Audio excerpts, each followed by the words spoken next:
Chapter 15, Part 1.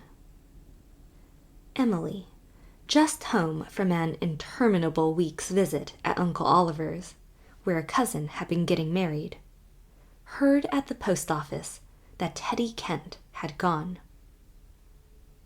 Left at an hour's notice, Mrs. Crosby told her. Got a wire asking if he would take the vice principalship of the College of Art in Montreal, and had to go at once to see about it. Isn't that splendid? Hasn't he gotten on? It's really quite wonderful. Blairwater should be very proud of him, shouldn't it? Isn't it a pity his mother is so odd? Fortunately, Mrs. Crosby never took time to await any answer to her questions. Emily knew she was turning pale, and hated herself for it. She clutched her mail and hastened out of the post office. She passed several people on the way home and never realized it. As a consequence, her reputation for pride went up dangerously.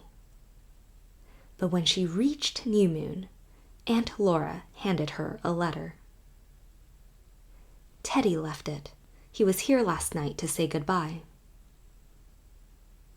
The proud Miss Starr had a narrow escape from bursting into hysterical tears on the spot.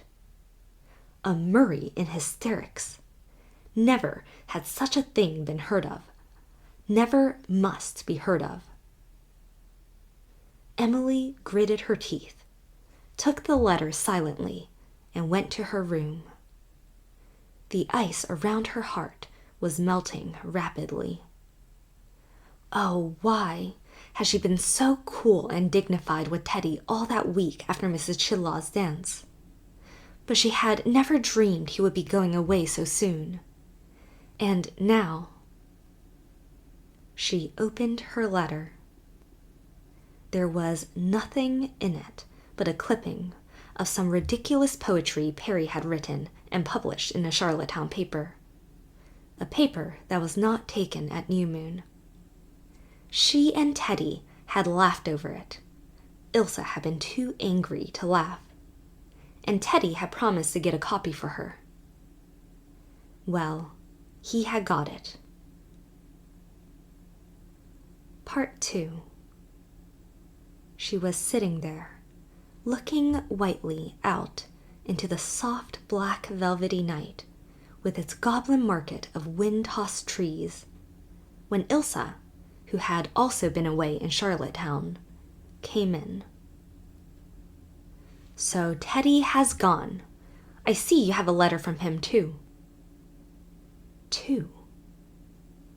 Yes, said Emily, wondering if it were a lie. Then concluded desperately she did not care whether it was a lie or not.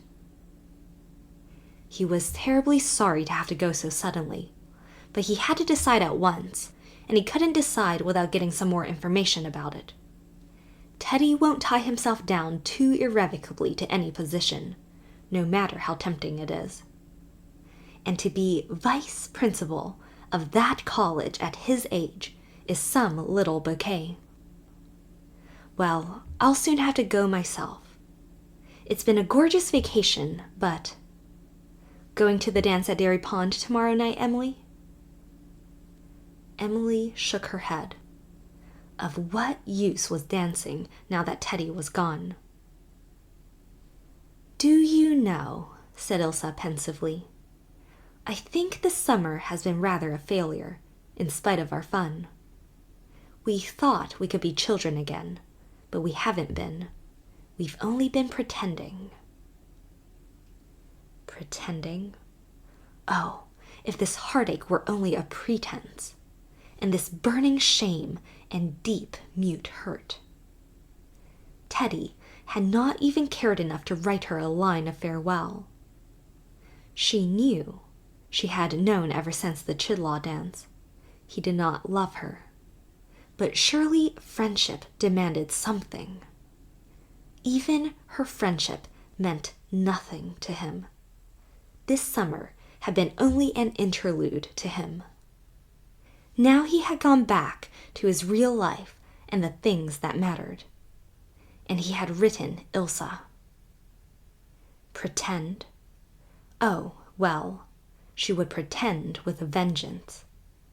There were times when the Murray pride was certainly an asset. I think it's as well the summer is over, she said carelessly. I simply must get down to work again.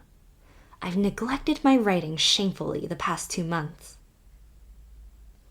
After all, that's all you really care about, isn't it? Said Ilsa curiously. I love my work, but it doesn't possess me as yours possesses you. I'd give it up in a twinkling for... Well, we're all as we're made. But is it really comfortable, Emily, to care for only one thing in life? Much more comfortable than caring for too many things. I suppose so. Well, you ought to succeed when you lay everything on the altar of your goddess. That's the difference between us. I'm of weaker clay. There are some things I couldn't give up, some things I won't.